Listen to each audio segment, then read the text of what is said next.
Hello, everyone. Welcome to Adventures in Lollygagging. We are playing Forbidden Lands again, and in true Stephen fashion, I am just going to jump right into it. Remember, if you want to catch up, we do have session summaries that can be found in the wiki. Jeff is going to post that link. And let's get to it. We are going to focus on Gunk specifically because Zaldrun is in a bad spot, and I want to pull the tension out a little bit longer. Gunk, you are still in the Skraeling Warren. You're still deep underground. The Rat King is nearby, but you've probably started to mingle a different direction. You were talking with your good buddy Stick. You're best friends with him now.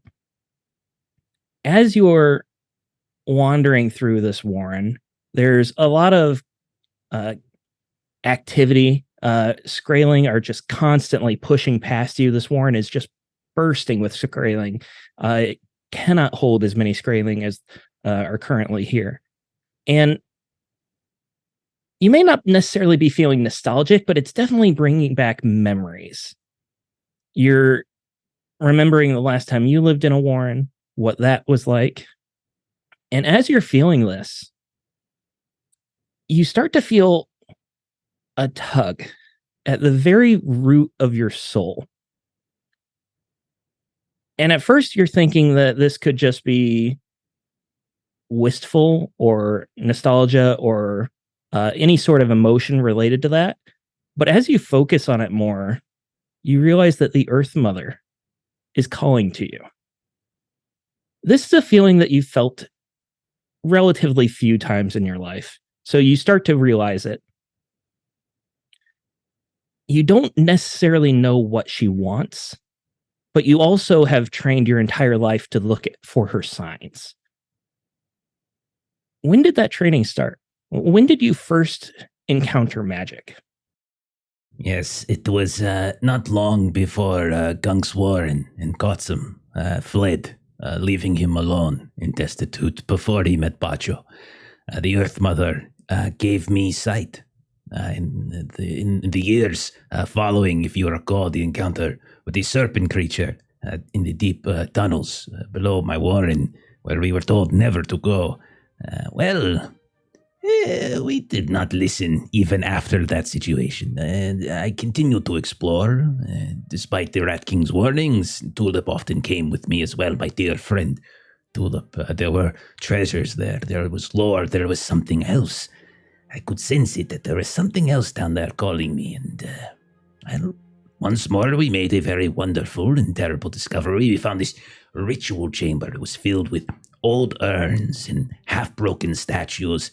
And while exploring this chamber and trying to retrieve a small but beautiful piece of crystal held by one of these statues, I triggered some sort of trap. And this dark gas was released from the mouth of the statue, and it filled the room, not with normal darkness as any Skraeling could easily navigate, but instead with a fog of black and spores and rot. Now, neither myself, Gunk, or Tulip, we could see at that point, which was very frightening, as we are used so often to seeing in the dark. Our eyes began to water, our throats started to scratch, and we both knew that, well, death was most likely about to find us. And it was then, right then, that I heard the thrumming from the ground, the Earth Mother's call, her very first call to me. Words forced themselves out of my mouth in a voice unfamiliar to me, the sound of a grandmother, the sound of stone, the sound I would later come to realize a goddess. And, well, from those words burst an impossibly bright light that seemed to burn away the black fog and showed both myself and Tulip which way to go. We were free, we were breathing, but the light was so very strong, so very bright, and I was not yet able to control some of these powers that the Earth Mother had shown me. And sadly, Tulip's eyes, they were burned. They turned white as milk. No pupil, no iris, no color at all, and she cried, but no tears fell at that point, and I did lead her, of course, back to the warren, but by then she had stopped talking to me, And she never did again after that point. And within a fortnight, the Warren, well, they would flee at that point. Both Katsum and Gunk, for most likely good reason. So where Gunk had lost a friend, he had gained a patron. A fair trade, possibly. I am still not sure. Oh, you just made me so sad. Okay. You start coming out of the warren, making your way back to the surface level. Again, you're going through multiple layers of warren that have been dug through, the layers of ash and sediment and all different types of soil and rock. You make your way back. You can finally see a bit of the light. It's gloomy out, but it's still light for another quarter day. And as you exit the warren, you're moving through the entrance and you're almost pushed over by another Skraeling trying to get through the same entrance. And it just shoves you a little off kilter. And it turns your line of sight. And you see there's a crowd of Skraeling on the other side of the warrens. Remember, there's 20 different ways into this warren. And you get a glimpse of a Skraeling with just completely white eyes. But then another Skraeling passes in front, and you don't see them again. Tulip? He will hurry over to where he saw her. Tulip! Tulip? You start yelling for Tulip. You're moving through the warren. It's probably about 30 yards from one side to the other.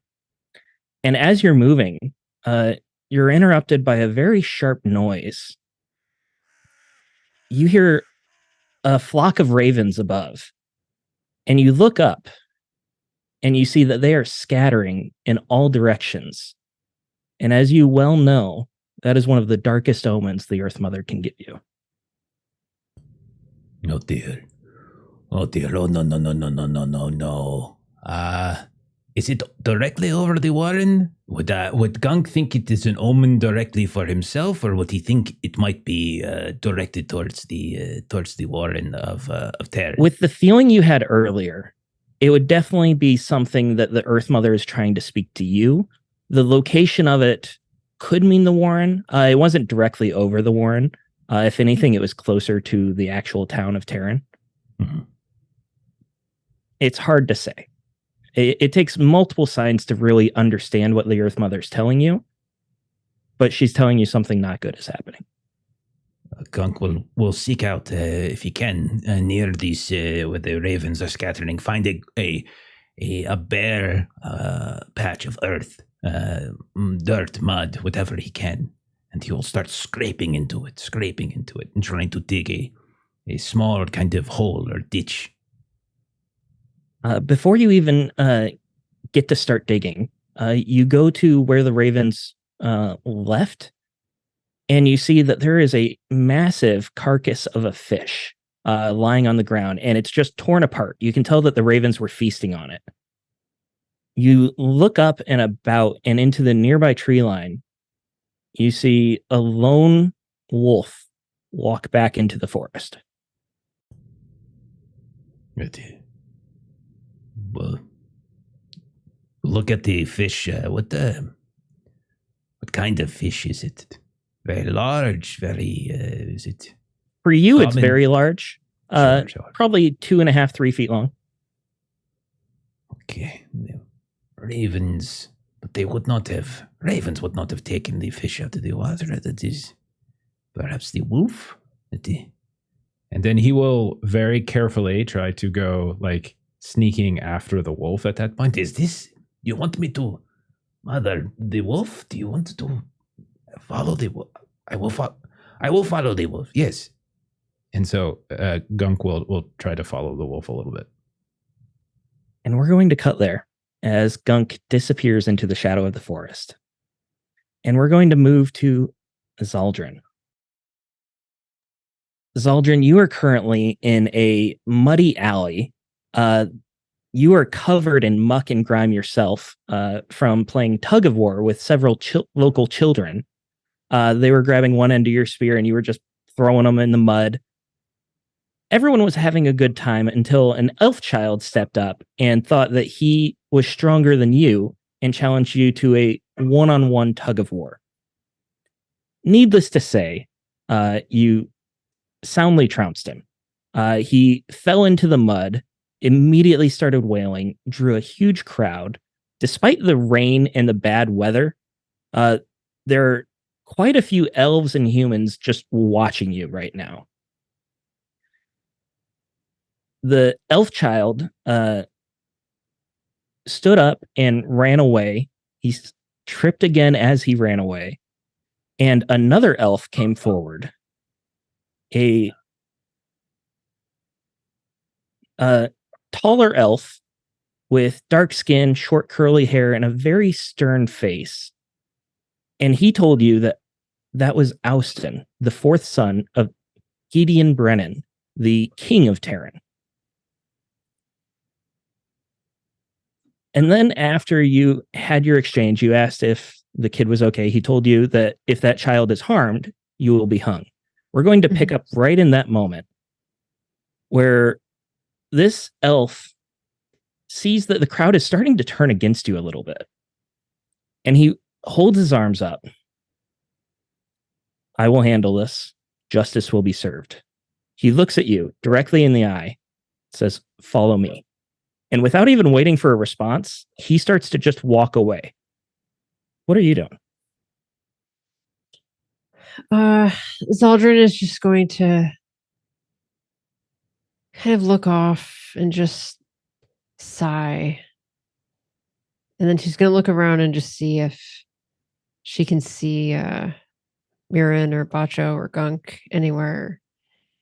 At this point, you would not be able to see them. Terran is a relatively large town. Bacho has been searching for the arsonist in town, and Mirren is close to one of the town walls by a barracks training with a longbow. So unfortunately, you are not close enough to see either of them. So Zaldrin is going to take her her new long spear that she was kind of playing tug of war with, and she's just going to kind of fasten it to her, kind of pack, cross her arms, and just walk after the elf.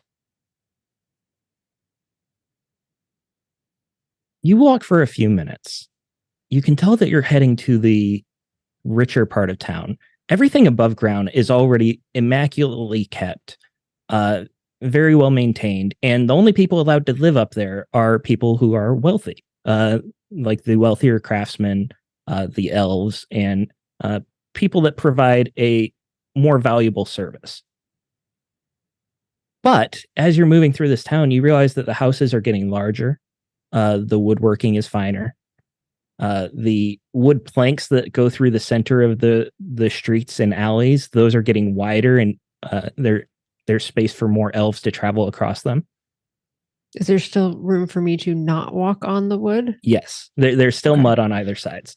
And there's a few spots where like the wood crosses to a different building and you kind of have to jump over it a little bit. There are like specks of mud here and there from where you can see multiple people cross there. So you're not worried about crossing a cultural line or anything like that. But he eventually reaches a fairly large wooden house. Almost resembles a cabin of sorts. The bark has been stripped from the woods. It's not from the wood. It's several logs that build up the walls. You still have the thatch roof in a curved arch, but there's a rather large door that leads in as well. And he goes in the door and just leaves it open. Zaldrin is going to look down and see if there's any way from the mud she's in to get to the door without stepping on wood. You can get fairly close.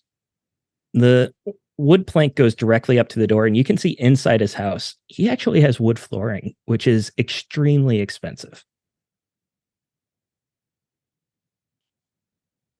Zaldrin is looking for something that looks akin to a doormat. Nothing there.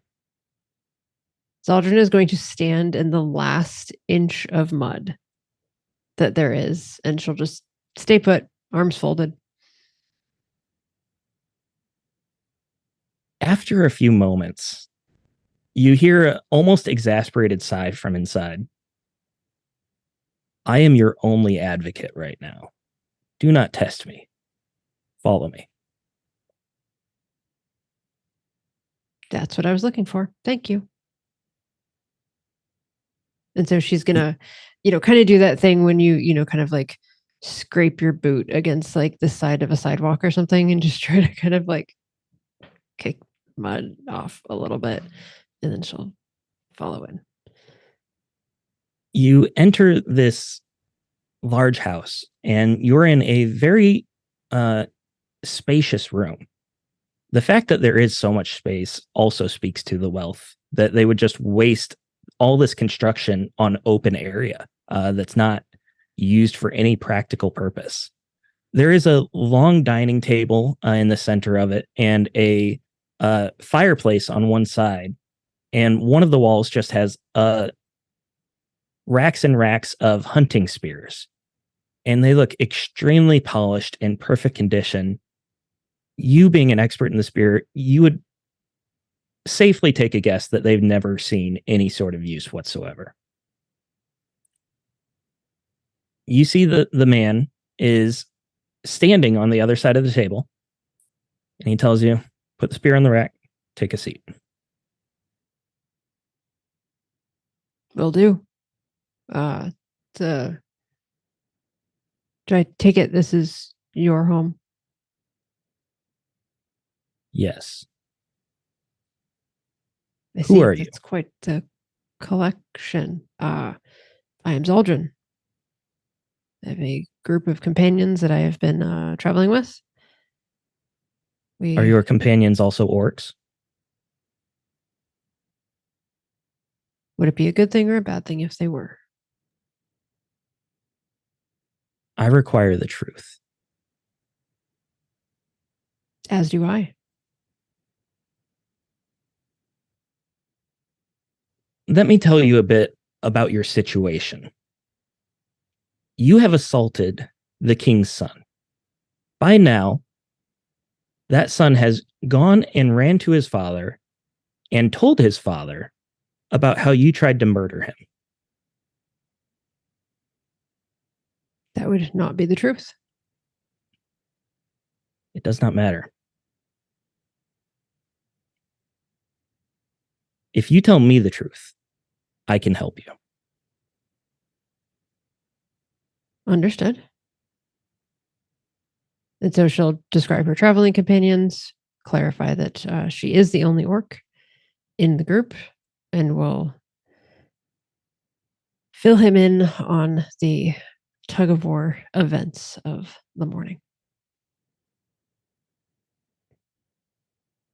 He sits there and listens, and he asks a couple questions, prodding in certain directions, like where you've been recently, how you arrived in Terran, things like that.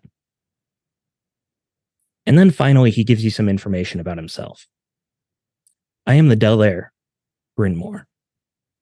I am a sort of mayor of Terran. I require a service. Something that many warriors have been reluctant to take up. If you give me your oath and perform this service, I will ensure that there is no trial.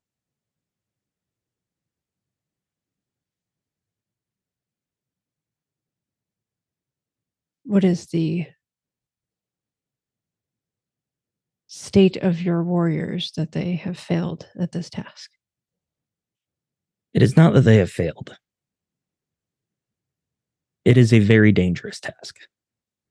It is You have urgent. warriors that have refused a task of their mayor?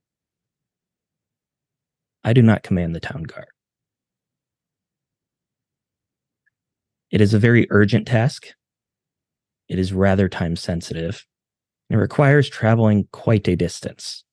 It requires traveling during the week of Gwenot, which you know is the week of darkness. This is not ideal. I can understand why your warriors have declined. Why was this not done before this week? The matter just presented itself. I understand. Feel free to refuse, although you will be tried as an assassin and orc spy.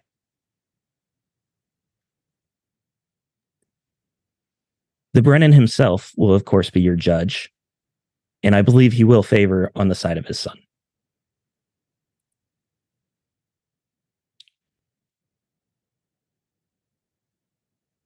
So you were telling me that your town does not value honesty and justice. Median Brennan values himself above all. You can consider his son to be an extension of himself. He appears to be a spoiled pissant brat. You get the slightest of smirks from this guy. I would not speak that way of the royal family to anyone else. That's sort of what I was looking to see, how he would respond. I must say this feels a bit like blackmail, if I'm speaking truth. I would say it is blackmail. You may refuse.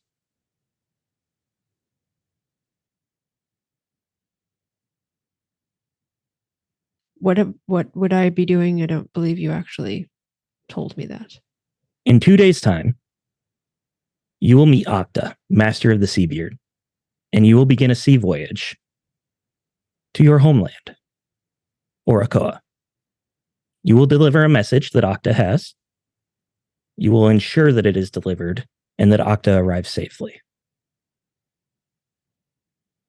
You mentioned companions. They would be able to also take work as warriors and guards of Octa. And I'd be willing to pay them.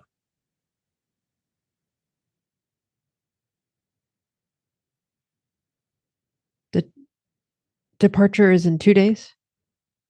2 days. It is on the final light of Andal, the very end of the week.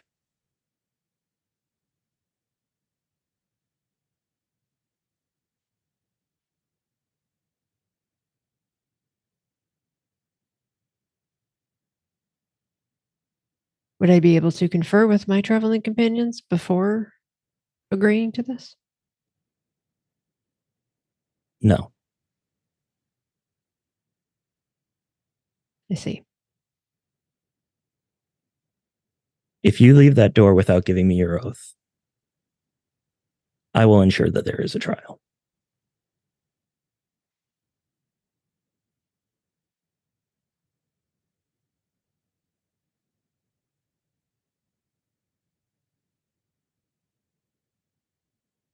Given those circumstances, I am not the brightest, but even I know this is a poor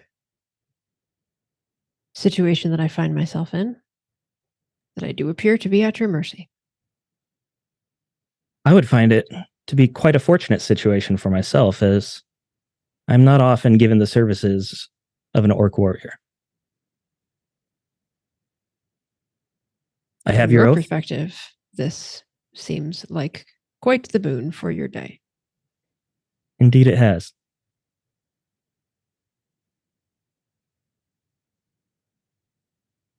And your oath?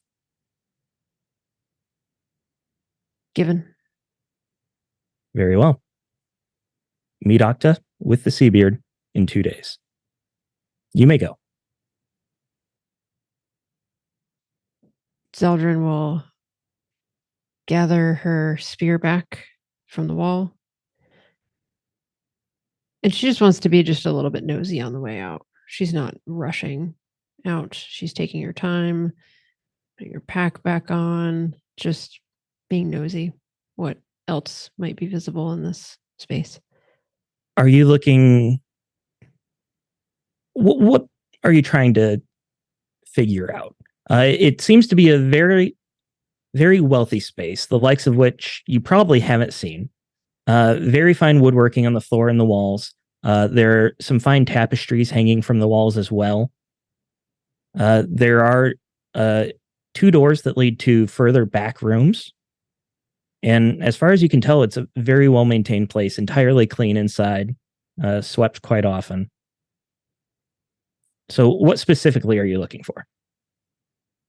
I'm gritting at chat because Laughing now at I just Jeff. have to. No, I just have to. Could I use your bathroom? Exactly. Then you Best sneak down time the to snoop hall around someone's house and go right? investigate And you someone's say I'm a bedroom. troll, Jeff. That's so great. Look in the medicine cabinet. Antifungal cream. Ugh. Seinfeld. So yeah, I think she's finding herself in a very well-apportioned home that she would not generally find herself in. And so she may very well just say, well, it appears that I have a bit of a walk back their facilities. Well, you have 2 days to make it. On your walk back, you may go. She has absolutely no urgency in her. Give me pace. manipulation. Roll for slow walking. Audience dice. Audience Zero. dice. Okay, thank you, because I have 0 manipulation. So thank you for that. This is a great opportunity for audience dice. Very important. I'll push that because there weren't any ones. So let's see. Oh no. Still no 6s or 1s. So no. The longer you take, the more fierce his glare gets. You take your time, you slowly put on your pack, you're looking around, and his eyes never leave you, just waiting for you to leave the room. You are not able to convince him to let you stay a little bit longer. You also get the sense that it's not very often a non-elf enters this house. So he's trying to keep you from disturbing the peace. And she'll look back. Do I need an escort after I have no longer darkened your doors? No. Although you may wish to hide your face. It would not be good if someone recognized you from the crowd.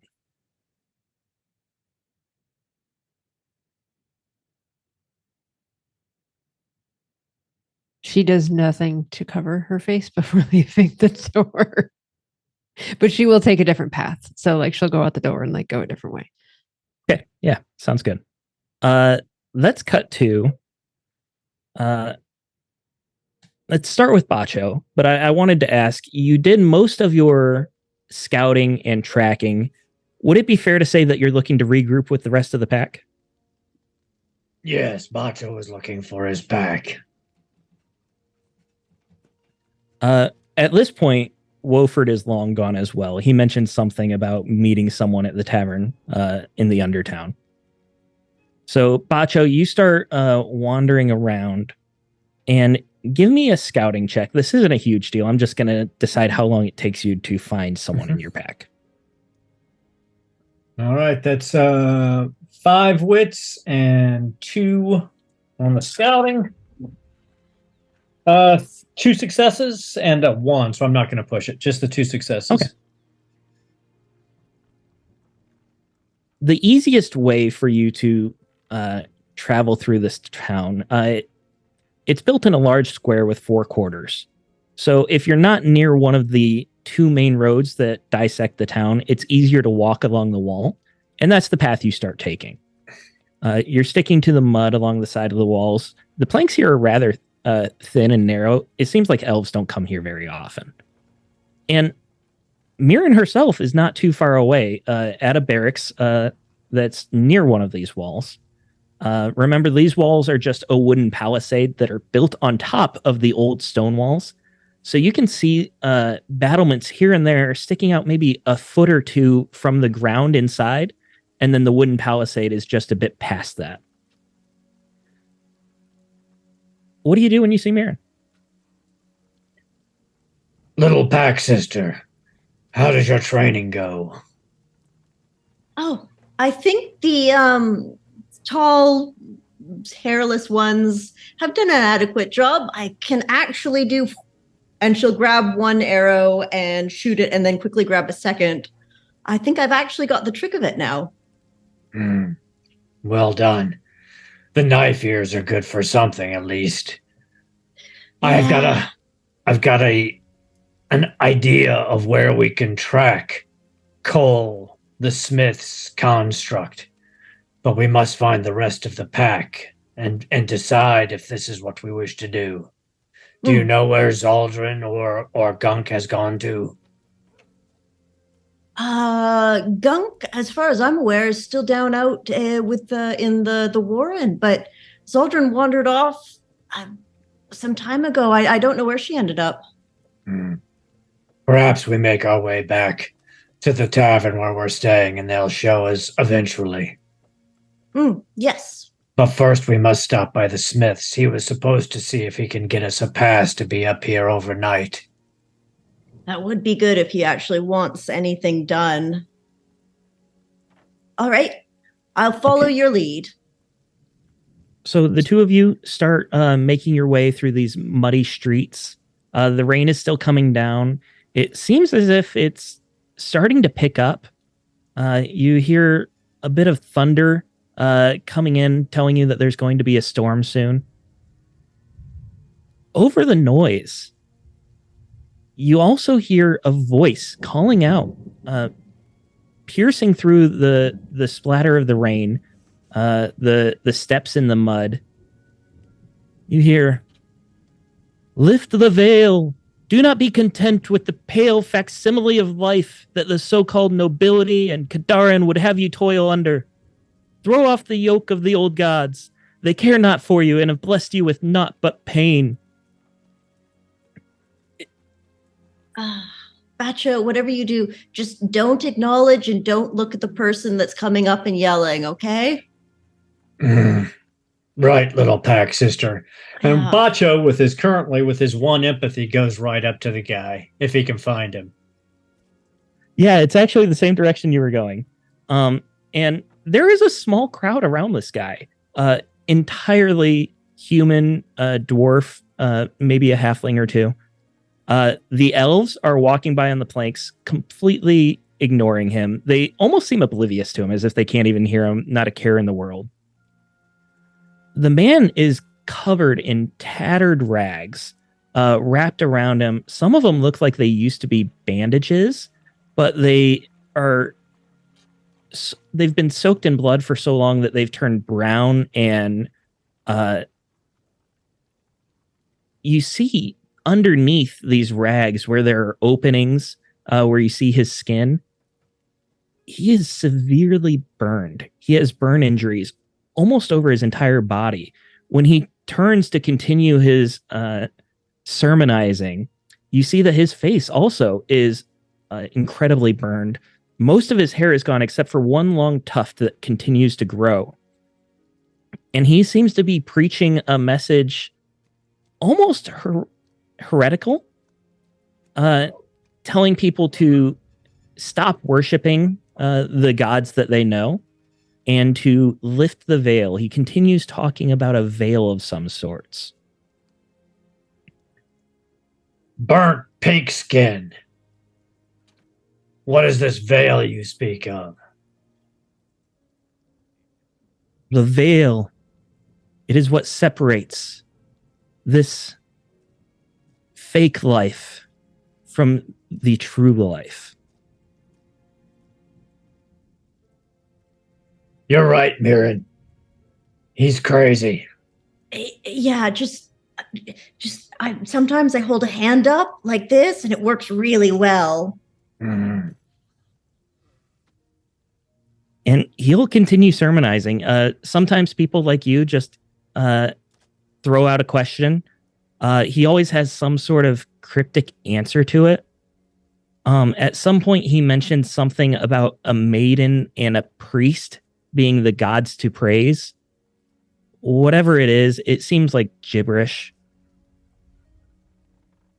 We don't. Do you have guys want to time for remain or this. continue going? Let's find our way to Hayrig and talk to the smith. Hey, Okay. I'm going to yell one thing at him really quickly. What about the drowned dead? What do you think of those guys? The drowned dead. Those who go through the veil do not drown. Okay, yeah, definitely not a prophecy either, so let's just keep going. You guys continue on, making your way to the blacksmith. It takes you a few minutes. Zaldrin, give me a scouting roll, since you were also trying to find a new way through this town.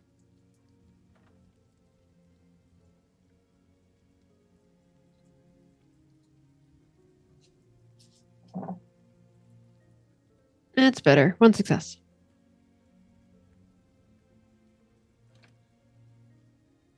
Right. 1 success.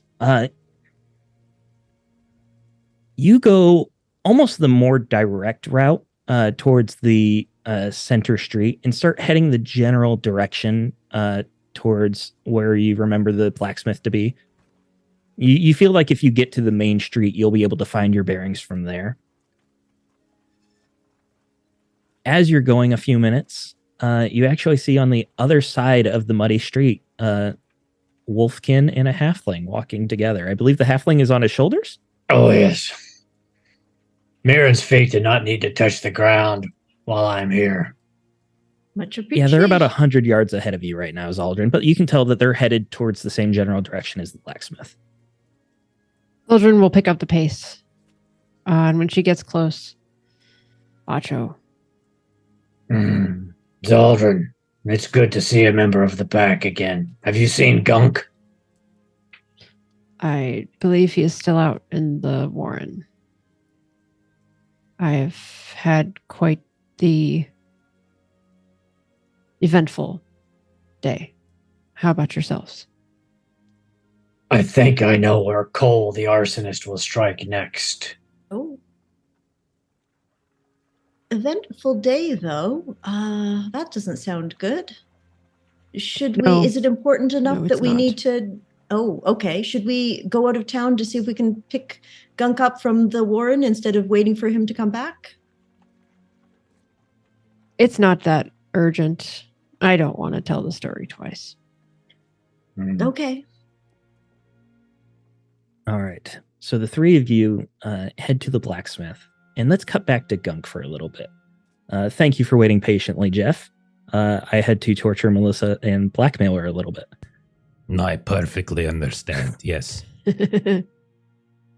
You are moving through the forest, trying to follow the tracks of this wolf. Give me a scouting roll. Okay, I'm curious if I can use my pride for this out of curiosity. I have an ability to sense unnatural phenomenon, and since this is like an omen sort of led me this, Yeah, I was wondering if absolutely. this could apply. Absolutely. Okay, perfect. Okay, that would be very, very helpful then. Okay. No, oh, I'm so glad I used that. What is 10 on the pride die? What is that? What is that? Is that 2? I believe that's 2. 1. Is it 2? I think 10's it's 2, 11's 3, 12's 4. Right. So 2 successes then. All right. With your first success, I'm going to tell you that from the glimpse of the wolf you got, it didn't look like it was infected with a parasite or anything like that. If that was one of your concerns. If you remember the great white bear that you first battled way back when, 10 sessions ago, that one was very emaciated. It had open wounds and sores. This wolf seemed healthy enough. You're able to follow its tracks. It helps that the ash is slowly falling and the rain is making things wet, so it's leaving a decent imprint. As you're following these tracks, you start to realize how much bigger this wolf is than yourself. Oh, You don't know if it's an unnaturally sized wolf, but it's definitely one of the bigger wolves that you would have ever seen just by the size of its paw. compared to Bacho, how big we talking? Like bigger, smaller? If Bacho was on all four limbs, it'd be about the same size. Oh, okay. Okay, feeling less brave, but I'm not afraid of wolf. I'm not afraid of wolf. I can talk to it. I know your cousin. Like it'll be fine. It'll be fine. All right, so you continue on your path, and it's already towards the end of the day, and you're going deeper into the forest. It's getting darker and darker, not necessarily from the sun setting, but from the foliage growing more dense. The tracks are still fairly easy to follow. You feel like you should have caught up with it by now. You're moving fairly quick, and the wolf didn't seem to be in a rush at all. But there's still no sight of it. And as you're moving through, you hear a strange sound. You look up forward, and you see that there is a frozen pond. And the water is a very strange color of green. And that seems to be the direction that this sound is coming from. Sort of like an echoing, or maybe like a grinding of ice and stone. If you were on the ocean, you might think that it's two icebergs just grinding against each other. Okay, this is a little disconcerting. I would like to stealthily approach this pond and see if I can get a better glimpse at what might be causing this sound. Give me a stealth check. Okie dokie. I can do that. I'm not bad at that, but I will take audience die because I don't want my character to die just yet. That is 2 successes again. Look at that. 2 6s. All right. With 2 successes, you're sticking to the shadows very well. You're even making sure that you're stepping in places that won't leave very obvious tracks. You're looking for twigs before you take a step so that you won't accidentally make a sound as you're moving through. You're getting a little bit further away from these wolf tracks, but you can tell that they lead directly to this frozen pond. And you start working your way towards it. And through the last glimmer of light from the veiled sky, you see it shine through some of this ice. And there are shadows writhing underneath, as if they could be massive snakes or tentacles again, or eels, something in that fluid motion, and they're just roiling and spinning over themselves. You realize that the ice itself is not the green, it's the water underneath, and it splashes a little bit.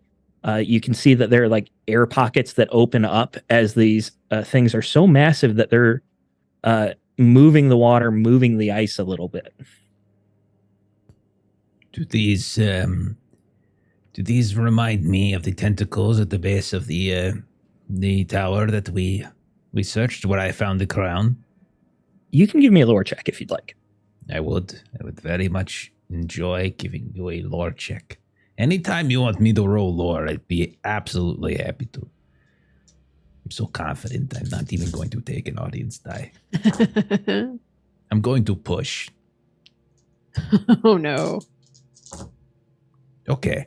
Good news, bad news situation. 30 successes, but I had to think really hard. I have a bit of a headache. Little wits damage. So the wits damage is coming in the form of horror. Oh, okay. As you're watching, you don't think that they're like the tentacles that you fought. Those had very pointed ends with barbs on the end. And you see some of the ends of these as well. One of them very much just slams into the ice. There's a big thud. You can see it crack. As it goes back down, you see that there are rows of circular teeth marks in the ice. Wait. Circular teeth marks like the small? Like the Skaden. Oh, Except no. massive. Okay. He'll take one last look around for the wolf. If he doesn't see it, he will just whisper, "Thank you, Earth Mother. I shall warn. And I think Gunk will slowly and quietly start to retreat away from the pond at this point. With your last look for the wolf, you see that there are tracks that go right up to the pond's edge and then disappear where the ice would be.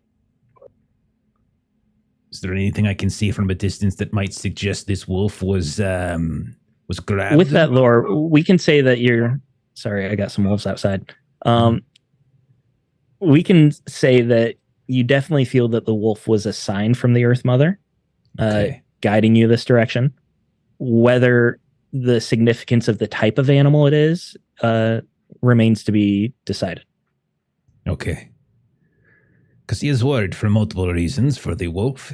It was a friendly wolf that aided me and was the Earth Mother's sign, but at the same time, he recognizes the danger here, and that he is not powerful enough to do anything about this, of course. He must warn people. He must warn his party. He must warn the Skrading, the elves, whatever. They don't. Who cares? They won't listen to him. But the rest, they will. So I want to quietly and carefully try to leave from here. As you leave through the forest, quietly, carefully, slowly, watching your steps, watching where you're going, I think it's safe to say that as you're going a slightly different route, you realize that some of these trees look like they used to be grown in perfect rows. And there's a lot of trees interspersed between them now that have grown up in between. And then the conversation that you had a little bit ago with the ratting about an orchard possibly being haunted or cursed, you feel like you might have stumbled into it. Oh, dumb gunk, you still dumb. And he's very aware of ghosts and that they exist, and he knows what happened with Mirren. He does not want to be around for ghosts by himself. And so he will, at this point, run very fast and try to leave this orchard as quickly as he can. I will tell you that stealth roll was clutch. Otherwise, I would have thrown something at you. Oh, I figured you would. That's why I made sure to stress the stealthily. Yes. So you're able to get out of this orchard and the forest safely. It's been a good amount of this quarter day, but not the entirety of it because the Warren was fairly close to where you are. Are you going back to the Warren or are you going back to the town? I want to go back to my party. I want to find my friends. I want to tell them what I have found. It's very important. You're rushing back as fast as you can, and it's a decent distance. It takes a few minutes to get back. But once you get out of the forest, you can see the trail that's been plowed by these sleds that the Skraeling pull back and forth. So it's not hard to find your way. You see the town walls. It's getting darker. Most people are coming out of the city instead of going in. And as you reach the gate, you're actually stopped by a guard. No admittance this late. But I have a party waiting for me. I have rooms at the Potato Inn. I can't remember the exact name, but it had many eyes. Yeah, sure, Skraeling. You have a party up here. The Potato Inn's down underneath the Undertown. Go to the other gate. My apologies. Of course. I got to turn it around. Did you try to find a way back down to the underground? Okay. Let's cut back to the three of you. You make it to the blacksmith.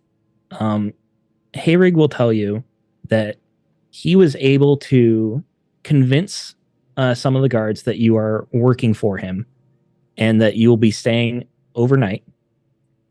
However, the guards did warn that you should not be out after dark. Fair enough, Hayrig. We'll of course have to be out after dark, otherwise we can't find Cole But I think I know where he's likely to strike if he strikes tonight. Did you find him? Where was he? I have not found him, but I've tracked how he's moving through the city and what his targets are, so I think I know where he's likely to strike. Well, then we can find him before he starts another fire. Perhaps. He should strike at the Mead Hall. It is the next greatest hearth left in this city, within the area that he is operating. That makes sense. Maybe instead of starting the fires, he just grows the fires? I don't know. Perhaps. We have to save him. The guards won't understand. You have to bring him back to me. I can help him. I have already guaranteed you that I would. I care nothing for these knife ears. They can all burn as far as I'm concerned, but I will save your Cole if I can, if he allows me. Thank you. Remember our deal, Smith. Zaldrun, Mirren, is there anything you want to do while you're here? Or are you good just waiting till darkness? Well, Mirren will kind of like look up at Bacho. Definitely, I trust whatever Bacho says. However, when you say you know how to help him, what exactly does that entail? I love him. I will care for him. I will be able to fix him. I made him. I can fix him. I do worry that might be a slightly unhealthy attachment, but I understand. He's my son. Yeah.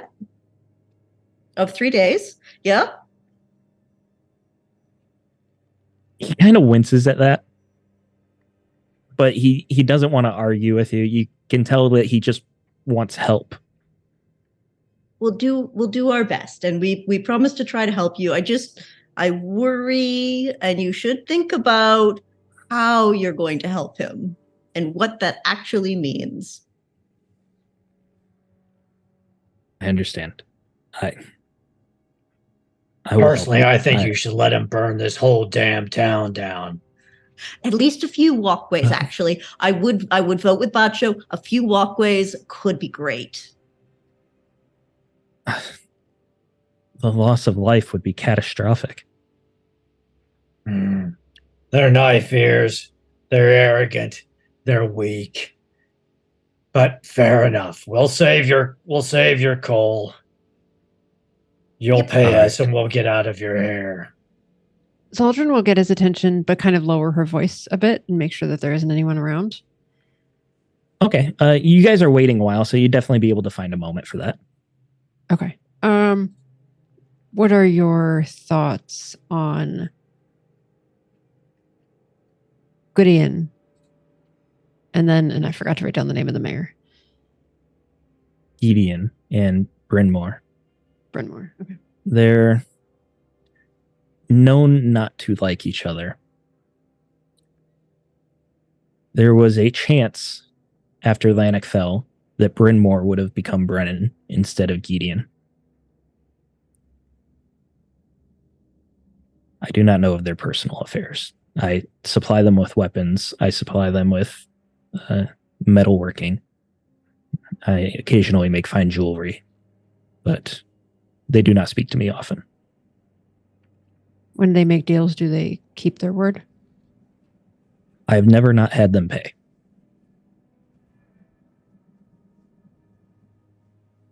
Thank you. All right. So you guys are waiting for darkness. Let's cut back to Gunk real quick. Gunk, the situation you're in is that the guards don't seem to want to let you into the upper town. You can absolutely get under town.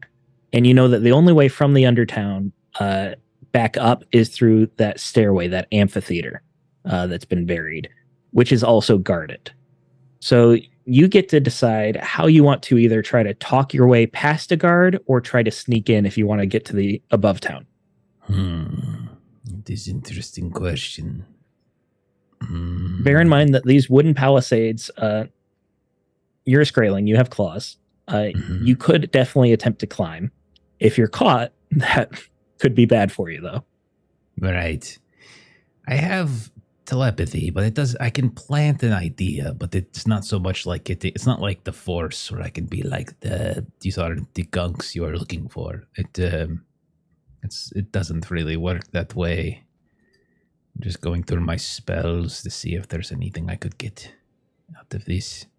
Yeah, I don't think there's anything I can do. So, because of that, I do have claws, as you said. And I am small, and and it is getting dark, and the true mother will guide me. I think I will try to climb after all. Yes, I think I will. Okay. You're able to scout out the town fairly well. You've already been walking a bit around it. From one gate to the other, you have to go across an entire quarter of this palisade. It doesn't seem to be a very well-manned palisade. There is a fighting platform up above. You occasionally see a guard going. You definitely feel like you could slip past if you get your timing right. Okay. Let me see if there's anything I can do to. Okay, I'm going to.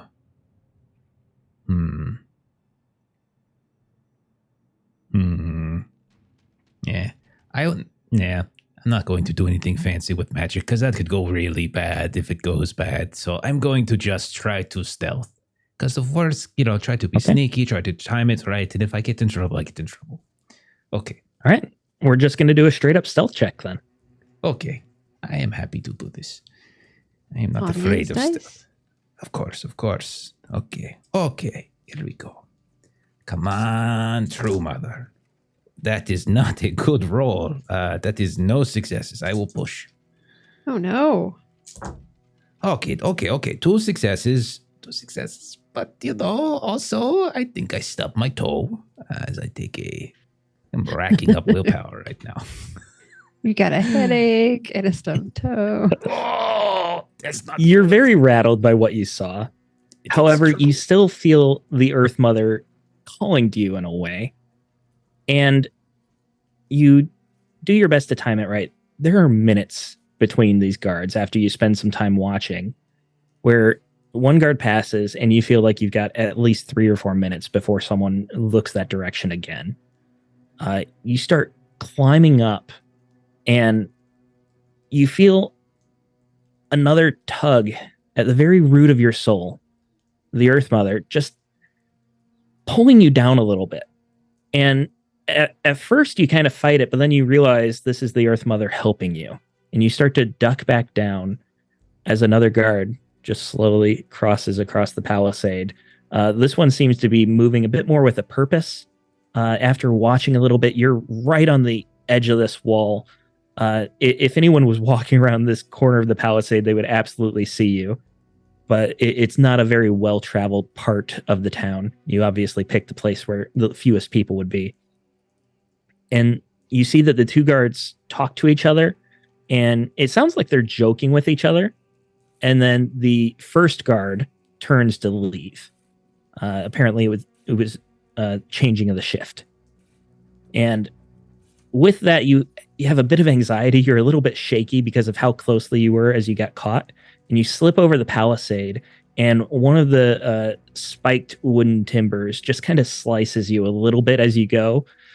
Nothing major, but just a little bit because you were more focused on the guards than yourself. Yes, doing your best not to say anything. From there, it's just a matter of gently jumping down from the fighting platform, and you are in the muck of Terran. And you can start making your way to the blacksmith. Okay, I will do that. Oh, muck. I will reach down because it is new muck. Take a nice whiff. Smother some. It's not Put it on bad the wound, muck. rub some dirt in it. Not mad muck at all. Okay. And then I will just try to kind of scramble, keep my head down, but kind of looking, furtively out of the sides here and there, and try to work my way towards the blacksmith. You don't have a badge anymore because when you left through the gate to go to the Warren, they took that back. But at the same time, elves never seem to look at anyone in the mud So you feel like if you just stay to the sides of the streets, there's a good chance no one will stop you. However, most of the guards seem to be human, and they do seem to be a little bit more curious, and you are a Skraeling. So I would like to have another stealth roll. Okay. And because it's getting dark, I'll give you +1. Oh, okay. I will Audience burn. dice. Here we go. Here we go. He's giving me a plus. I don't like using them when he gives me a bonus. You absolutely can. That doesn't bother me at all. Okay. Then yes, I will take one. Thank you.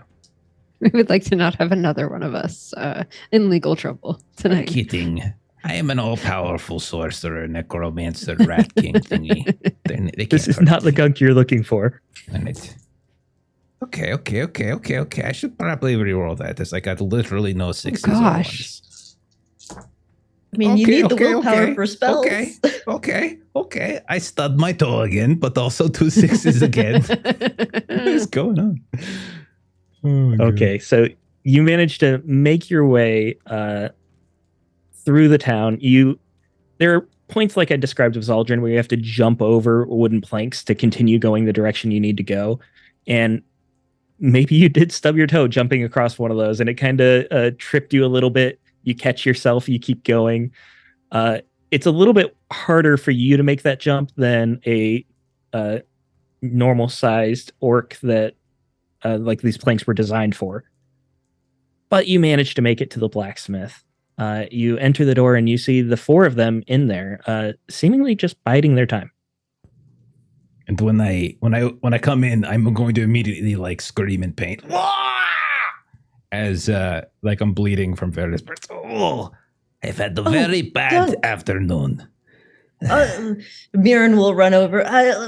What happened? What hurts? And she'll try to do like a medicine check on Gunk.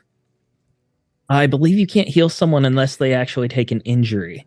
First. Until they're broken. Okay. Am I correct in that? No, that is correct. You can't, unless it's heal spells. Yeah. So let me go break my ankle, and then if you go get hurt a little bit more, great. It is fine. It will be fine. It will be fine. I have something very dire. I have seen something. The Earth Mother has spoken to me. I have never felt her pull me so physically before. Normally she speaks in omens and signs, and I have to read little things here and there, but she has physically pulled on me. It has been a very strange afternoon. I will go fast. And then he proceeds to take like a really long time to describe every little thing that happens, not being fast at all. And then finally, I saw the raven flock disperse, and then I followed a wolf into the forest, and I did not realize at the time that the forest was an orchard, and the orchard is haunted, but that is not important. But then I found a pond within, and inside the pond were enormous tentacle eel creatures. The Skaden, they're huge, though not small. Huge, enormous. That's terrible. But wait, so are the ravens and the wolves like the same omen, or are they like related? So like, I think it wanted me to go, like, the ravens showed up, and she was like, hey, look over here. Mm-hmm. And then I went and I looked, and I was looking at the wrong thing. So she had to hit me over the head again. And that was what the wolf was. I see. So, okay, that makes more sense. So we're hunting Skaden then after we find Cole. We can hunt them. Yes, absolutely. We can't really set a pond on fire, so I don't. Yes, but there are so many of them. They were just writhing underneath. I You have fear 2 care a little. days. Whatever you'd like to get done in 2 days. What happens in 2 days? 2 days? I thought we had like a few more days at least. We had to stay here for the darkness. I need to leave in 2 days. What has Y'all happened, can- Pack? Travel with me or not. I never quite seemed to learn my lesson about towns and royalties and snot-nosed children. All of those things combined means that if we don't take a boat and take a trip during the dark days, I will be put to death for not actually doing anything wrong, but towns and politics and snot-nosed children. Perhaps we just tear the throat out of whoever is troubling you tonight and leave it at that. Yeah, we could do that one. That is another option. But it sounds like we're looking for coal. And then we're going to an orchard. And we have 2 days, so we don't need to hurry with the throat ripping option. To be honest, I would love to leave this town and be on a boat again. It has been a while. Perhaps it would be good to be away from the stink of these soft pink things. No offense, Mirren. I mean, I'm not really the same as them exactly. Different race. You are far better than them, far better. I can I barely know, smell I the really am. deliciousness. You really are. I can barely smell the I mud just... over the stench of It's- these people. It's cinnamon. She always smells of cinnamon. Delicious. just a bit of spice every now and again, Bacho, on your raw meat, could do wonders. We'll see. But let's find this coal. The blacksmith has promised us much. Yes. Yes. You guys need to think of your plan of attack about how you would like to try and sneak through these streets after dark. While you're doing that, I would want to say that each and every one of you would know that traveling by sea through a week of darkness is basically a suicide mission. There's constantly ash in the sky, so you can't see stars to guide yourself. The weather gets very cold very fast. There's a good chance that you'll hit an iceberg that you can't even see, or that you'll come across land because you don't actually know where you are. It would take an extremely skilled captain to be able to get you there safely. But I appreciate that you're siding with Zaldrun in the camaraderie. So, Just Oh, know, No, I'm gonna try to never kill fear. We'll either take the boat or we'll kill everyone who's irritating you. One of the two. Why not both? Mm. and Zaldrun just sort of Yes. looks over to the blacksmith and whatever he's doing. yeah, he would be willing to offer you any sort of help that you need, but he seems anxious and restless, and he almost seems to be looking for things to work on just to keep his mind occupied. You hear a soft chink, chink, chink in the background as he's forging a very fine chain. Hey, Rig. Is there anything that we could say to Cole or anything of his that we could give to him that would help him understand that we are from you and that we are trying to protect him? Am I not going with you? Even better. Oh. I was unsure. Of course you're coming with us. He's my son. I need to bring him home. All right. So how would you guys like to go about this? Really quietly. Carefully. I mean, covered in mud, probably. So probably I've been box waiting. out. So long to hear Mirren say that. I mean, it was camouflage. It makes sense. Probably have You have to- Hayrig show us, basically do a little small diagram of the town so we could figure out the most obscure path towards the mead hall so we can avoid most of the heavily patrolled or heavily walked areas. Irenial style. He brings out a whole bunch of stones and sticks and starts devising the battle plan. He'll tell you like the fastest way to the meat hall, and it's not too far from you guys, so there's a good chance that you could make it without being seen, especially if you wait for the very darkest or the deepest of the night. There will still be guards. There will be relatively few. Chances are they'll be tired. And he does have several cloaks that he can offer you. They're probably a bit small for Zaldrun and Basho, probably a bit large for Mirren and Gunk. But you can make do, and they're dark enough that they'll help hide your features and break up your shape as well. So you guys will get a +1 to stealth checks from those. Remember, And you my guys friends, just want to. if a guard does come at us, we must silence him before he can let an alarm out. Gladly. Okay. Should we? I'd like to do this.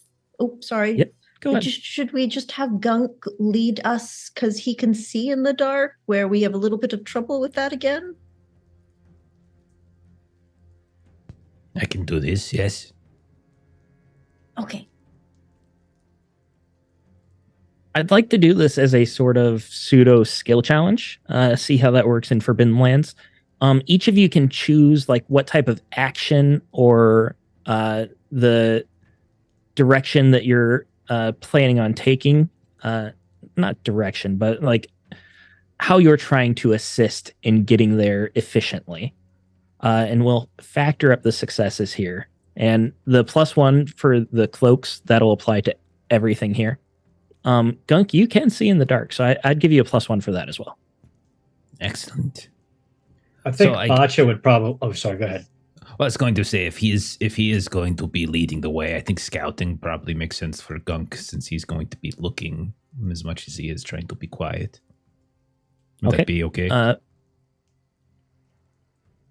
Is that okay? I was asking you, is that okay? Oh, I don't mind. Okay. I'm asking that also because I have taken a lot of agility damage. Just trying to be a little smarter. No, here. I mean- I'm just giving you trouble. I can Um, also do scouting because I haven't taken any agility damage. Well, scouting is under wits, which is why I was asking to do it. Oh, okay. Yeah, got it. Go ahead. Yeah. Before If it's you okay. roll, let's go ahead and get everyone declaring what they'd like to do, and then we'll roll them all at once and count the successes.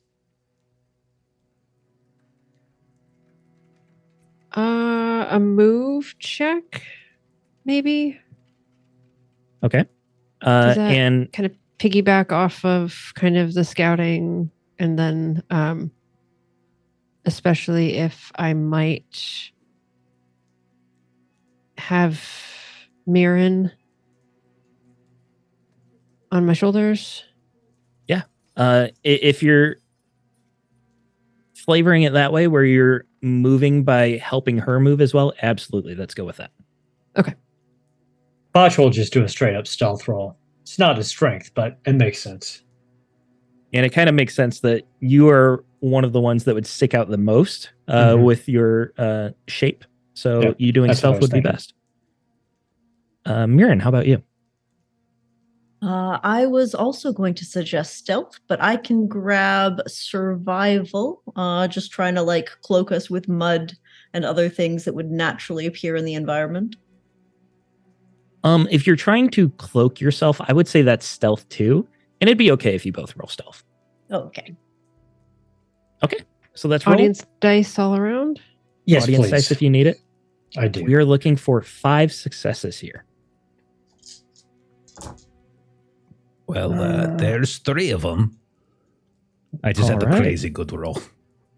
Did I say 5? I meant 15. I'm gonna There's push. 13 of them. Did I say 3? I meant 13. No, 3 Okay, sixes. I got 2 6s and took 2 points of agility damage. I'm gonna push.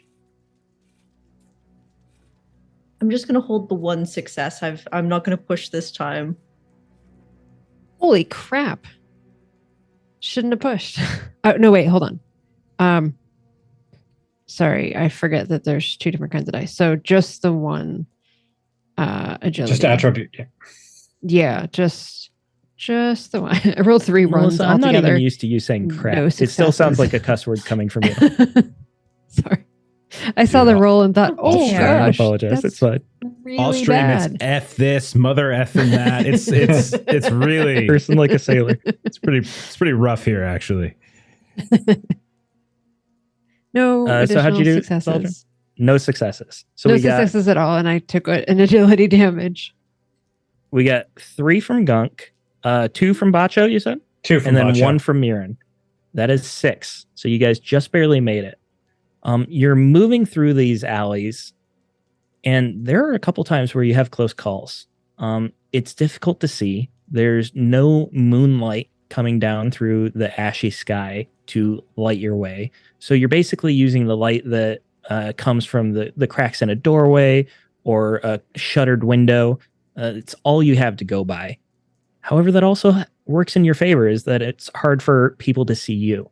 The few guards that are out and about tend to carry torches with them, so it makes it easier to avoid them as well in waiting for them to pass by. There's a couple times where you step on one of these planks by accident as you're crossing, and there's a loud creak. The whole party kind of stops and waits for any sort of response. Seems as if the town is mostly asleep.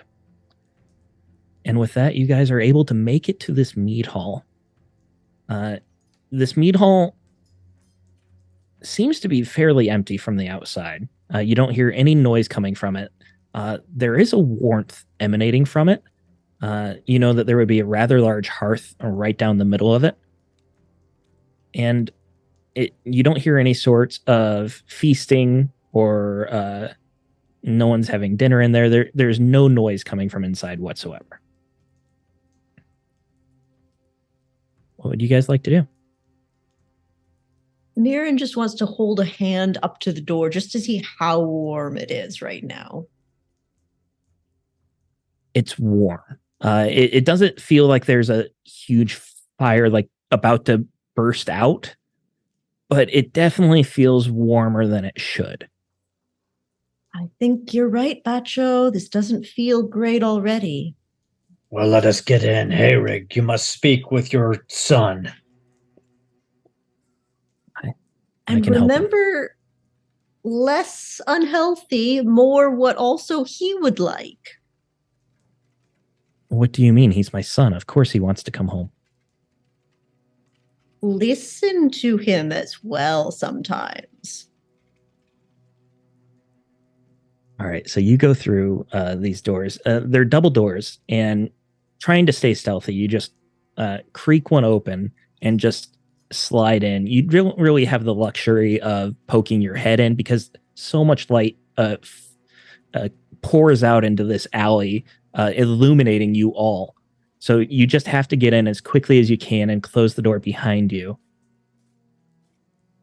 The feasting hall has two very long tables that run along different sides of the hall. And then there's a table on a platform on one end of the hall.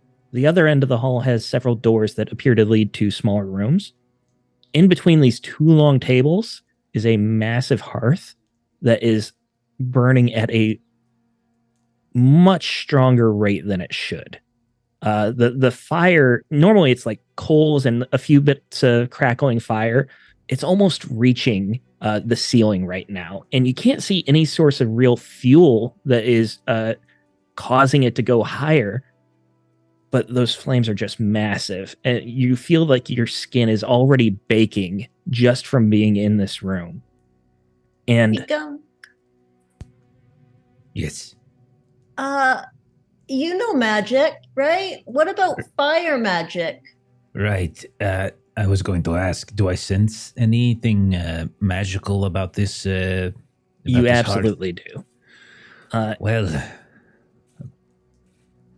If you had more. As you focus more on the hearth, there does seem to be a bit of a shadow that steps out from there. Probably about Mirren sized, but shaped vaguely like a human. There is a face carved out of wood No. with So creepy. empty eyes. Empty eyes that you just see darkness inside there as if it's a hollow head. The hair is made from a tangled mess of wire and nails that look just like they were hammered in place. Everything is at like hard angles instead of like flowing curves. The body is almost like a solid piece of iron, the kind of like pig iron or like what a cauldron would be made out of. And there are two wooden hands as well, but they seem to be permanently carved into fists. And from one of those hands, you see a thin chain that hangs down, and it's kind of wrapped around one of his legs, but it trails back into the flames, and this boy steps out from the hearth and lands on the wood with a massive metallic thunk as the wood starts to crack and splinter underneath his weight. And you hear Hayrig, "Cole, my boy, I've missed you. You can come home now. We're here to help you." Do not step any closer. Do you not see the chain that runs from his foot back into that fire? The chain is, I forged it myself. This is not the first time he ran away. I believe the unhealthiness thing is coming up again. That's not good. As you look at Cole a little bit more, he's backed by these massive flames that are almost reaching the thatch roof, threatening to catch them on fire. And the hollow eyes that are just darkness, every now and then you see a little flicker of a flame that just barely illuminates his empty head. And the beat almost feels like a heartbeat, where it's just a bigger flame and then a small flicker and then just quiet for a little bit. And then after a few moments, it happens again. And you hear a voice coming from him, but his face cannot move whatsoever. His mouth does not open. It's just a carved piece of wood. The voice, however, is surprisingly melodic. "You wish for me to be cold again."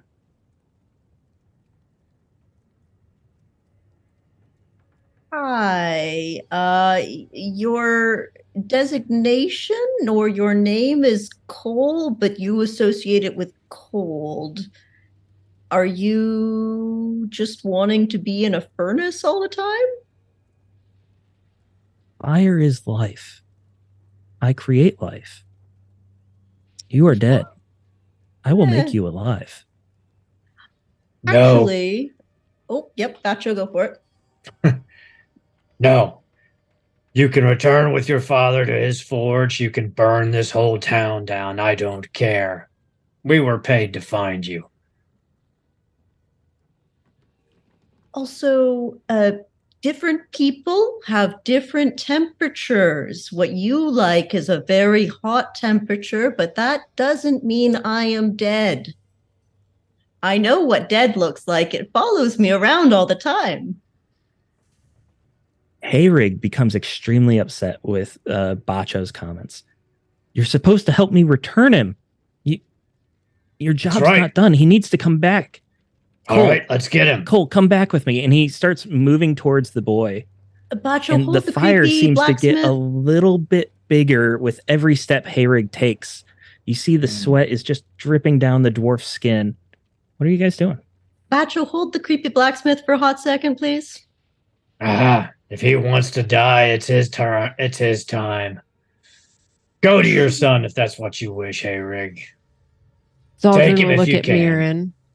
Well, we're And- not You guys gotta going to pay remember. for this job. Bacho's only got one empathy. He is Yeah. emotional stability is not his strong point at the moment. I know. I remember. Zaldrun will step in front of Hayrig. Thank you, Zaldrun. And that's easy to do because these long tables kind of separate you and Cole anyway. So Hayrig would have to like go around them to really get to Cole or go over them. So as he's like picking his path, you're easily able to get in front of him.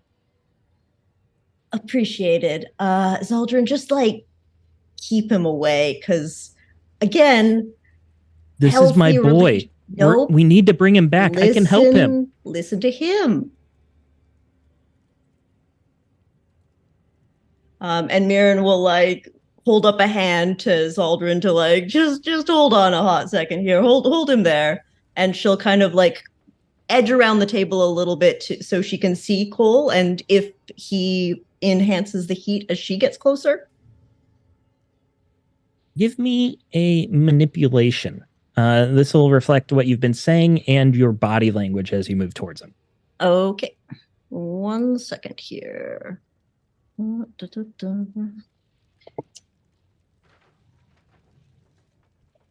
That is 1 success and 2 ones, so I'm not going to push it. Okay. You do feel the heat rise a little bit, but not nearly as much as when Hayrig was moving towards. So you feel like you can press your luck, so to speak. Hi, Cole. My name is Mirren. Nice to meet you. And she'll kind of like hold out a hand to shake hands with him to see if he'll understand that gesture. His wooden head with the metal hair doesn't seem to be able to swivel on his neck. So his whole torso kind of contorts, and you hear the creaking and bending of metal as he looks at your hand. He has no eyes, but he faces your hand. And then one of his metallic arms reaches up with that wooden hand with the fist and places it out towards you. And I want an endurance roll here. Yep. You only need 1 success. He's not necessarily attacking you. No, he's just too hot. Ooh, I'm going to have to push that. Unfortunately, it includes a 1. Nope, I failed. Okay. You're going to... let me go ahead and... Oh, I'm sorry. He's got this ability. I could read it. You are taking 1 strength damage. As you... His hand doesn't make it all the way to yours. And you start to put your hand towards his, and before you can even barely make contact, the heat emanating from his wooden hand already starts to like burn and scald your skin a little bit. You pull back immediately. You can see blisters are already forming. The wood seems to be super heated somehow, but when you look at it, you couldn't even tell it was hot or burnt. Gunk, you've been quiet a little bit. What are you doing during this? He's been being very, very careful. He knows that there's magic involved here, but he's trying to figure out the source of it. He's trying to determine if it is from the boy himself, if it is from something he is holding, or the chain attached to him. He's trying to kind of just watch and be careful and try to localize it more. I would say insight for that. Okie dokie. Plus 1 because you can detect magic and stuff like that. Okie doke. I will do that. Plus 1. 1 success. Okay. You can't determine specifically a source, but you do feel confident that it is coming from the child, most likely somewhere in his metallic chest cavity. You feel like the fire behind him is almost feeding off of his energy rather than any sort of magic that is making it grow stronger. So I will say to the father, the blacksmith, what is it you put inside of him? A lump of coal. But what kind of lump of coal? It wasn't just any. It was a lump of coal. It was shaped like a heart. Where did you find this coal? I pulled it out of my furnace. Right. There is something inside of his chest that seems to be emanating magic. It is the source of this, I think. It is what is exacerbating the fire. I don't know what it is, but perhaps it is this coal. You say it is not special. You say it is not magical. You are not lying to me, I presume. And then he'll cast telepathy at that point to try to get a better sense of what's going through the blacksmith's head right now. You're going to get all the creepy thoughts. Wouldn't be gunks. It wouldn't be a Telepathy's going to go bad for me one day. All right, let me roll to see if this goes bad. No 2s or 3s. Okay, that's 5s. Okay. So it does not go bad. So I'm doing power level 2. So it's basically probe deeper. Yeah. So essentially trying to get as much as I can out of him, memories, etc., and I'm trying to plant where his thoughts might go to by prepping him with these questions before I do telepathy. You get a series of memories, and as you're feeling these memories, watching them through Hayrig's point of view, there's a strong emotion attached to each one, just a very deep love. And as you're feeling these memories, watching these memories, it almost transfers to you. You almost start to love Cole yourself just from the intensity of Hayrig's emotion here. It starts with a memory of him carving the wooden face out of a piece of solid birch. He carved it himself. He's not the best carver. You can see he cut his thumb a couple times, but eventually it gets there. And then it goes back before you see the wooden, the birch log that hasn't even been carved, and you see him hammering out the chest cavity. You see him forming it. Before that, you see him just gathering piles and piles of nails and wire, just obviously very dedicated to this project. And then finally, you go back even further, and you see he's hammering a horseshoe, it looks like, mundane.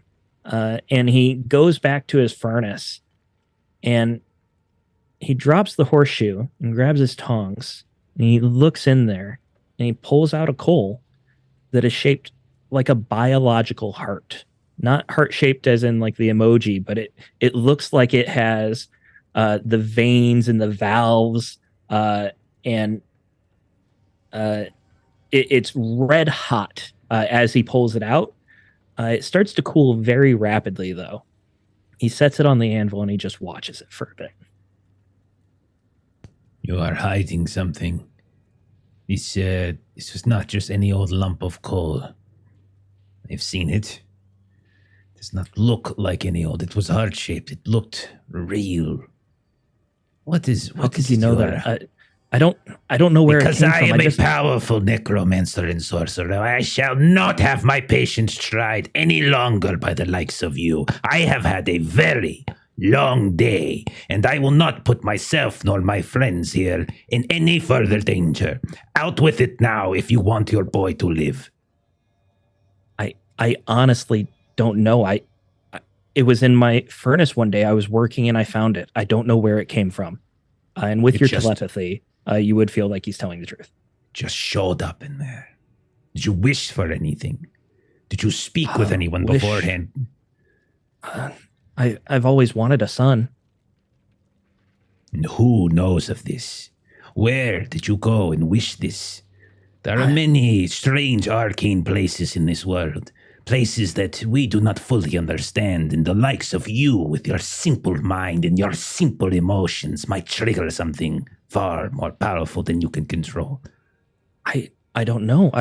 All of my friends know that I had a wife long ago, and we never had a child. I just wanted a son. That's all I know. Is there any lore test Gun can do that might click you can with make a lore him? test. Yeah. Okay. Because he's getting really pissed off right now. My ankle is so freaking swollen right now. 2 successes. Two successes. First success. You're absolutely right that this lump of coal, has to be some sort of magical artifact.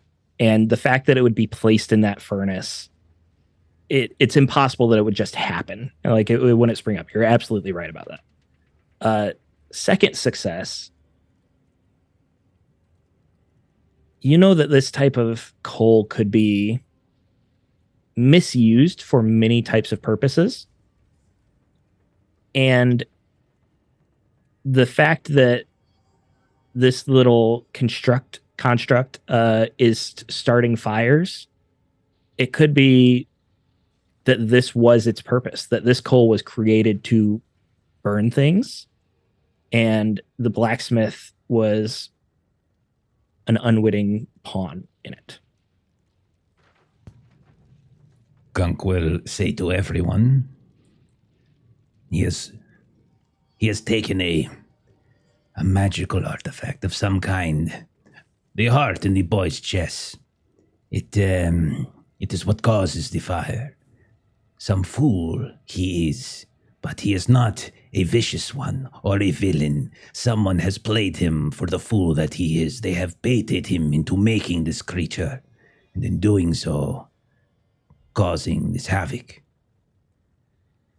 Bacho scratches his ear. Do we care that it's causing havoc in this place? I will not be cold again. No, we're not saying you need to be. What I don't understand, and Mirren will go look towards Zaldrun and the blacksmith. You're a blacksmith. He creates fire. Why didn't you let him be your hearth? He would have been happier.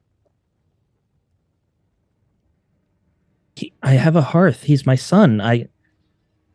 But he wants I wanted a family. Something different than you. You have to also let him be himself. He can't just be what you want him to be. But I made him. I made him to be my son. Are you your father? Exact copy? Did you not have your own wishes and dreams? At this point, Hayrig is definitely starting to feel defensive, especially with the questioning from multiple people. Give me a manipulation check.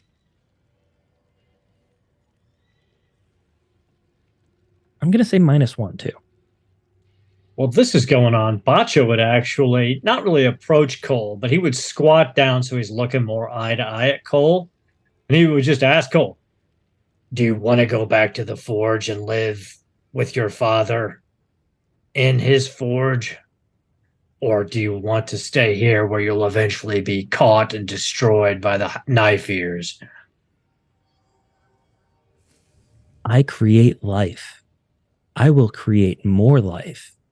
Do you want to create life with your father in his forge or not? I will make him live too.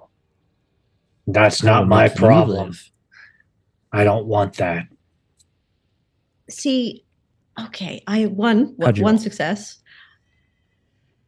I agree with Bacho in a way, but your idea of life, it doesn't mean our idea of life. There's a disconnect.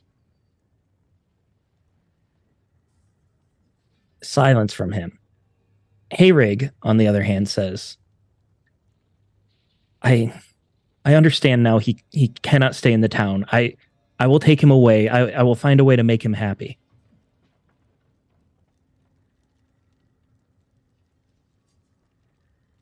That's fine by me. Bacho does not care at all. Zaldrun, you've been quiet for a while too. What are you doing? Zaldrun has been happily watching Mirren and her people speaking skills and trying to make sense of all of this. Do you have yeah. Zaldrun will turn to Mirren. Do you believe that there is a compromise? I do. I think people are very emotive today, and I'm trying to help manage that. And I appreciate Bacho and I appreciate you as Aldrin, but really, I think the happy medium is just let him be the hearth and you can stay in the city. And I don't really understand why that part is a problem. Because he would be happy being fire. You just need to teach him the concept of life. Easy. I will create life. No? The dead will join the living.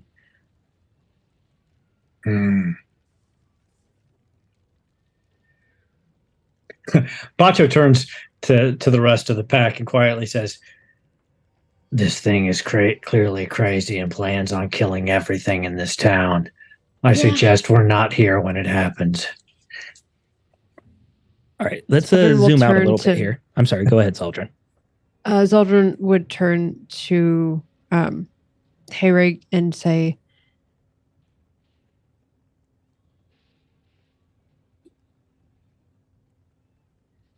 "You seem to be good at your blacksmithing job. That seems to be something that you know of. You did something here that you knew nothing of. And you now have a choice to make. You've brought something to this area that is dangerous.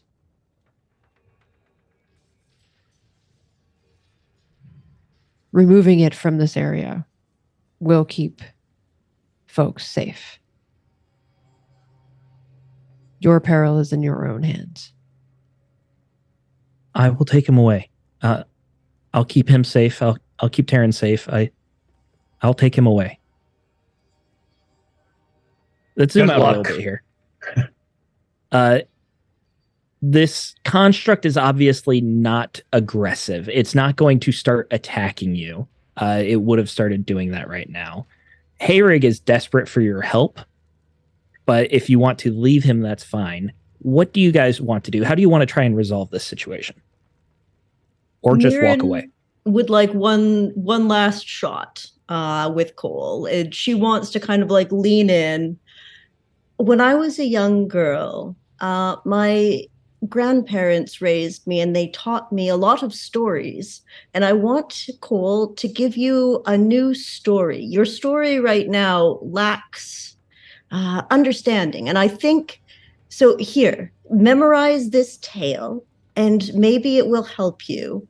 It's, I think, a little bit like you, but it's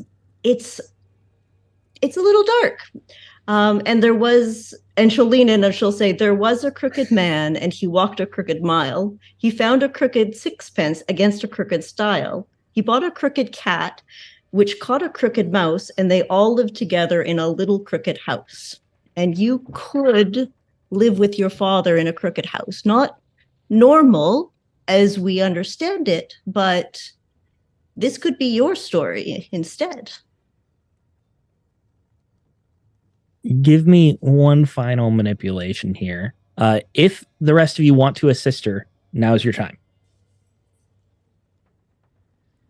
I feel like Zaldrun would kind of just be like what she said.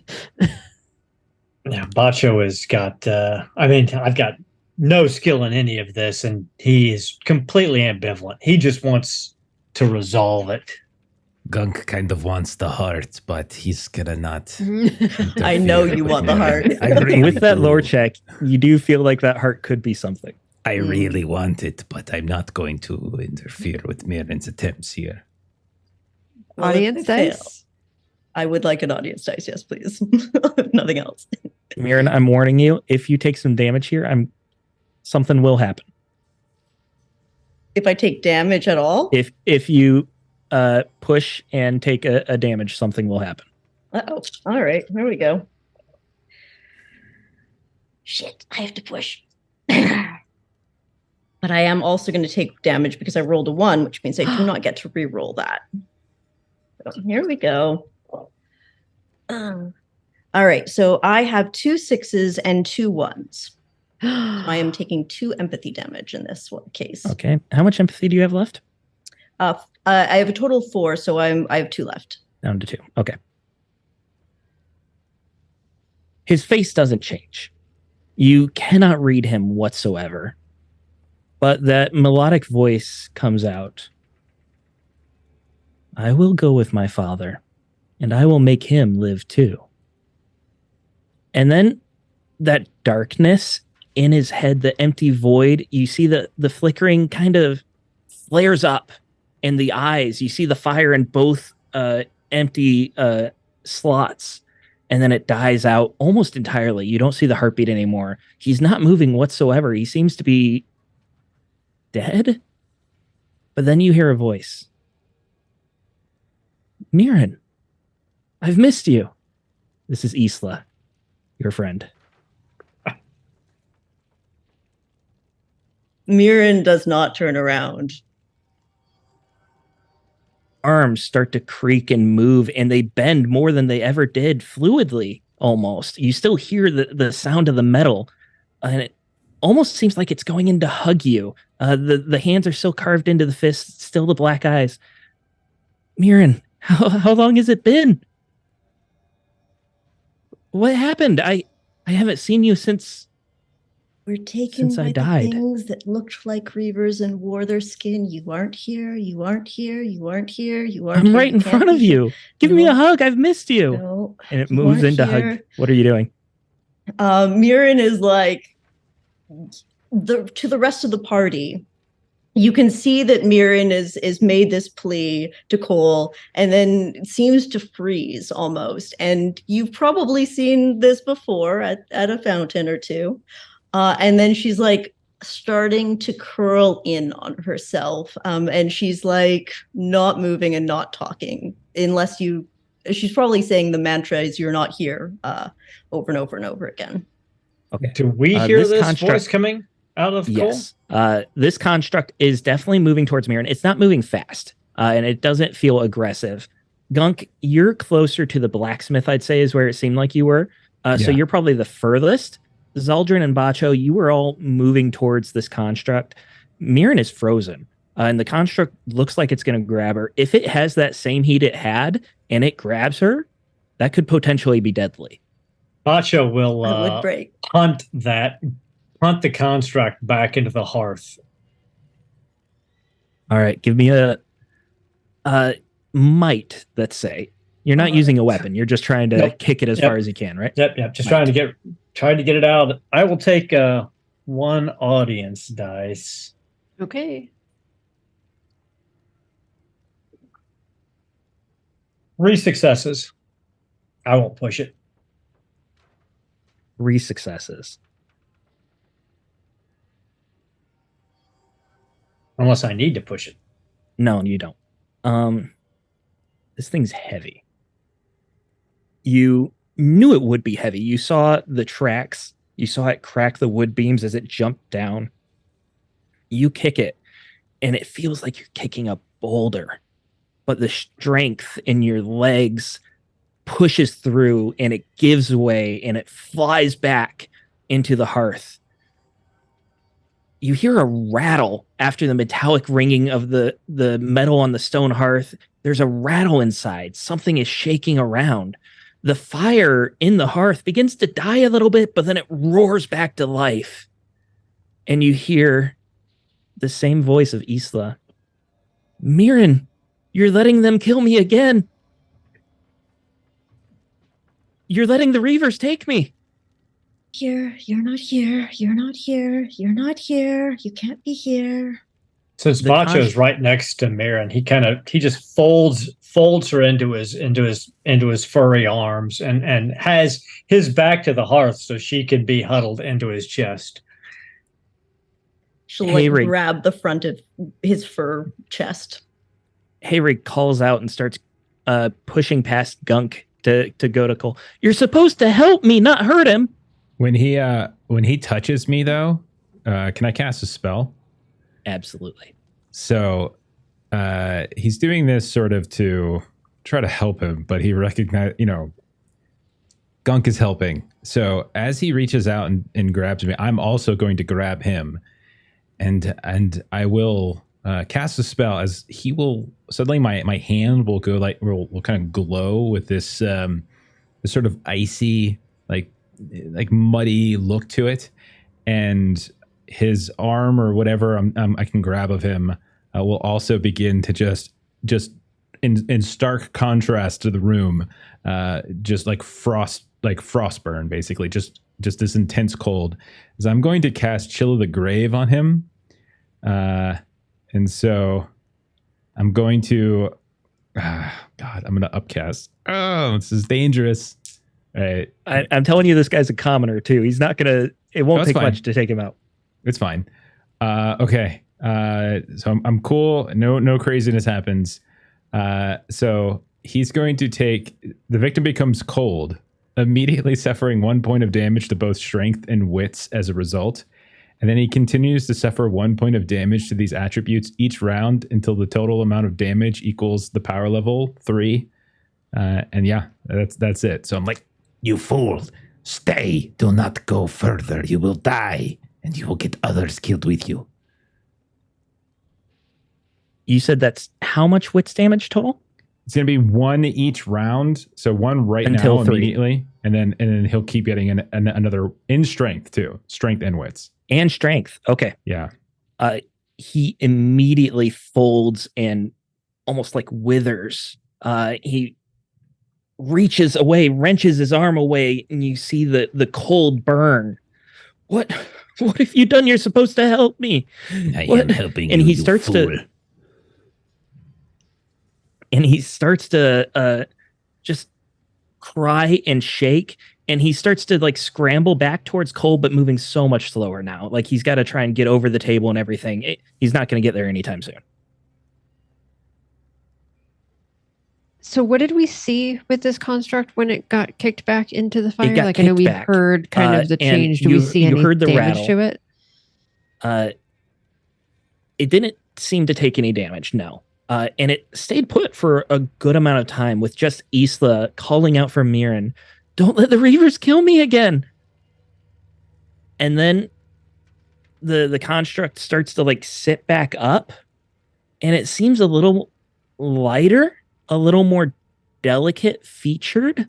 It still has the same blank eyes, but it's become thinner, and the wire and nail hair has grown a little bit more halfling-like, where it's got those curls. You're not here. You're not here. You're not here. You're not here. What are you guys doing? Is it The spot? moving at all? It's sitting up, but it's not getting out of the fire. What were you going to say, Bacha? Bacha will pick Mirren up and move her to the back of the hall, and then put her down and turn around to face whatever is still in the hearth. Okay. Zaldrin?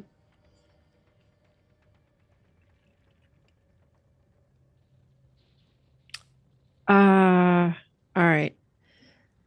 Zaldrin is going to try to take this thing apart. All right, you're making an attack, right?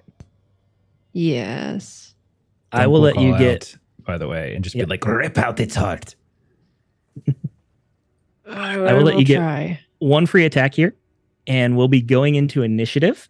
But we will save that combat for next week, so you better do good here. Okay.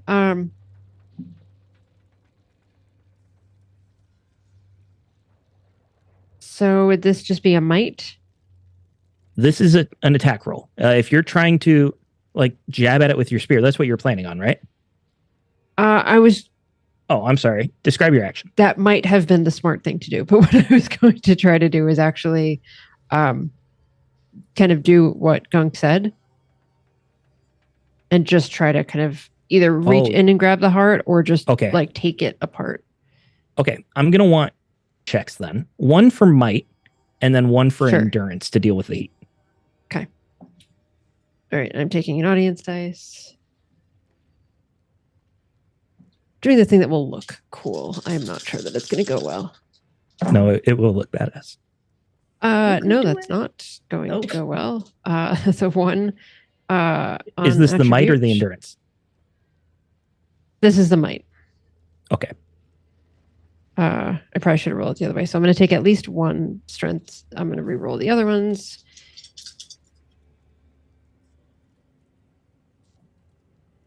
One success on the might, Okay. and then Roll the endurance for me.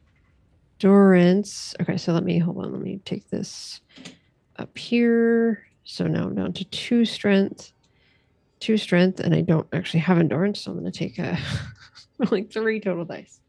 This is going to be great. If you fail this, you're reaching in to actually grab him. It'll be 2 strength damage. That'll break me, but I'm an orc. I am unbreakable. That is nothing, so I'm going to push. Doing okay, Jeff. She's just terrible at rolling. That's nothing. Nothing. Okay. Hi, Melissa. More dice. No successes, but All right. No So ones either. you reach in violently to pull this construct out, ready to just throw it and try to rip it open. And what it does is those wooden hands that were balled into fists, you hear them crack and splinter lightning fast. They split into shards as cracked fingers open up, and they grab your arms where you were grabbing it, and they just dig in. And you hear, Mirren, I won't abandon you. I'll save you. I'll come for you. I won't let them take you. You pull it out of the hearth. You are broken by this too. Go ahead and do your unbroken. And this is where we are calling it for the night. We will be going into initiative next week. Just to say it out loud, I'm going to spend 2 willpower so that I am coming back up. All right, perfect. And you're going to be fighting a little halfling construct thing here. Thanks, y'all. It was a good session. I enjoyed that.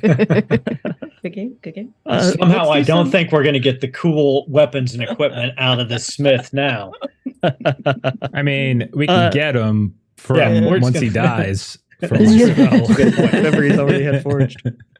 I was a little unclear about that earlier. I'm like, do I have the long spear or did I not get the long spear? You did buy it. Yeah, you go have back to my other one.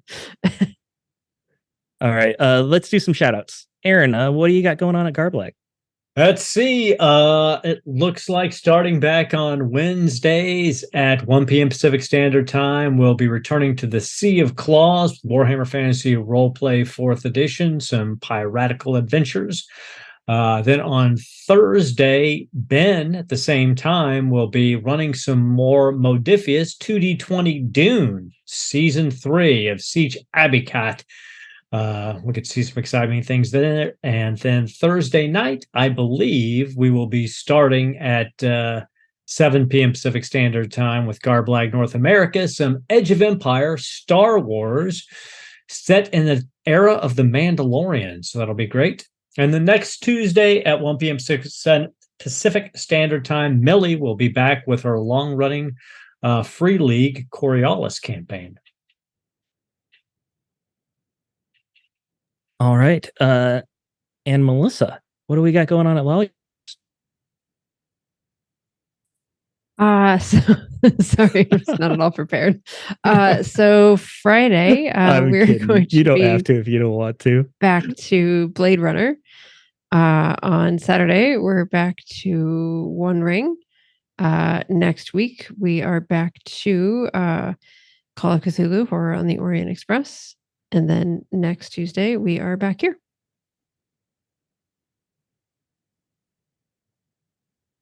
Sorry, I'm talking in chat. Yeah. What else we got going on, Jeff? Are we rating? Any more shout outs? Yeah, we're going to do some rating. Also, I would say thank you to everyone who threw out some bits and some subs tonight. Definitely appreciate it. You're all very, very generous to us, and we greatly appreciate it. I mean, we do. Steven doesn't because he didn't want to thank you, but I do, and everyone else here does. Also, I was too focused on blackmailing Melissa. Okay, I'm sorry. Oh, for sure. Also, if you haven't followed the channel yet, please do. And also check out the YouTube page. So look for Adventures in Lollygagging over at YouTube. And we have all sorts of games, tons and tons of playlists that we've been doing for the last several years. So if you're a Free League fan, we have plenty of options, but we also have other games as well. So go ahead and take a look at that. And I do think we raid, because I like raiding people. So let's raid somebody. We're going to do the initiative order, I think. We're going to go ahead and give them a raid. So I'm going to get that started. Any last words, Steven? Anything? Thank you. I appreciate you watching, and come hang out next week. Okay. Fantastic. We're out of here. See y'all. Good night. She's not here. Bye.